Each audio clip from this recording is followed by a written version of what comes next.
Hello.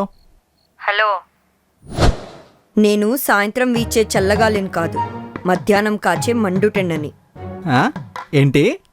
నేను సాయంత్రం వీచే చల్లగాలిని కాదు, మధ్యాహ్నం కాచే సోదాపి మ్యాటర్ చెప్పు. ఇట్టా మధ్యలో కట్ చేసావనే రాత్రి పొడిచి పొడిచి చంపాను. చంపావా? ఎవరిని? ఇంకెవరిని? నిన్నే. నన్నా? అవును, కల్లోకొచ్చావు. ఏదో చెప్తుంటే మధ్యలో ఆపావు, అందుకే కస కస కస. వామ్మో, ఇదేంటి ఇంత వైలెంట్ గా ఆలోచిస్తుంది? చక్కెర పొంగల్లో ఉండేది బీఫ్ బిర్యానీలో చేంజ్ ఏంటి? హలో, ఉన్నావా? వైలెన్స్ కి వెల్కమ్ చెప్పే కంటే మోడ్యులేషన్ తో మంచి చేసుకుందాం. హలో, చెప్పు బంగారం, కాల్ ఎందుకు చేసావు? నా బంగారం సంగతి ఎందాకొచ్చిందో చెప్తావని. నీ బంగారమా? మొన్న ఫోన్లో చూపించాను కదా. వాడు నీకు అప్పుడే బంగారం అయిపోయాడా? మొన్నటిదాకా నన్ను బంగారం అన్నావు. నువ్వు కాకి బంగారం, ఆయన క్యారెట్ బంగారం.